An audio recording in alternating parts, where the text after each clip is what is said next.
नमस्कार. आज आपण जाणून घेऊ बलिप्रतिपदा म्हणजेच दिवाळी पाडवा या सणाबद्दल. हा 3.5 मुहूर्तांपैकी एक. कार्तिक शुद्ध प्रतिपदा म्हणजेच बलिप्रतिपदा. दिवाळीचा पाडवा हा 3.5 मुहूर्तांपैकी एक.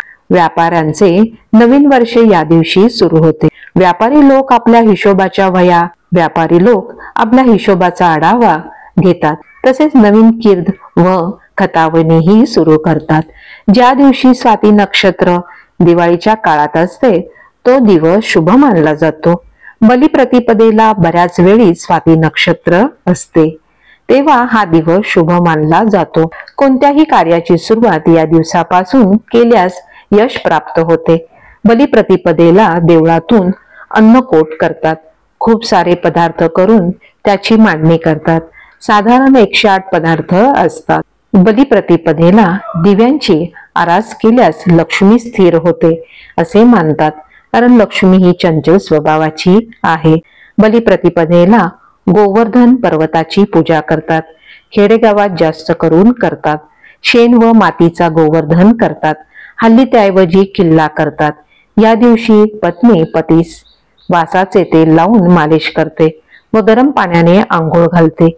संध्याकाळी पत्नी पतीचे औक्षण करते. बलिप्रतिपदे संदर्भात एक कथा अशी आहे की राजा बली हा प्रल्हादाचा नातू होता. बली हा कर्तव्यदक्ष, उदार, प्रजेचे हित करणारा राजा होता. तो दानशूर होता. पृथ्वी स्वर्ग जिंकून त्याने देवांना बंदिवासात टाकले. तेव्हा विष्णूने वामनावतार घेऊन 3 पावले जमीन मागितली. एका पावलाने पृथ्वी, दुसऱ्या पावलाने स्वर्ग व्यापले व तिसरे पाऊल कुठे ठेवू असे विचारल्यावर बलीने आपले मस्तक पुढे केले.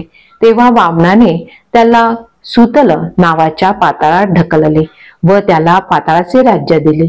बलीची दानशूरता पाहून वामनाने त्याला वर दिला की कार्तिक शुद्ध प्रतिपदेला बलिप्रतिपदा असे लोक म्हणतील व तुझी आठवण काढतील, तुझे पूजन करतील, तुझ्या नावाने दीपोत्सव करतील व आनंदात दिवस घालवतील. केरळमध्ये अशी एक समजूत आहे की बलीने वामनापाशी वर्षातून एकदा पृथ्वीवर येऊन प्रजेला भेटण्याची परवानगी मागितली.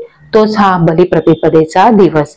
या दिवशी बलिराजा आपल्या प्रजेला भेटण्यासाठी येतो आणि त्या प्रजावत्सल राजाला आपली दैन्ये दुःखे दिसू नये म्हणून प्रजा आनंदोत्सव साजरा करते. बलिराजाही आपली प्रजा सुखी आहे हे पाहून परत स्वस्थानी जातो. केरळमध्ये बलिप्रतिपदेला फार महत्व आहे. या दिवशी तेथेच बहरणाऱ्या निरनिळ्या रंगाच्या फुलांपासून दारात रांगोळी काढली जाते. त्या रांगोळीला पुडियल म्हणतात.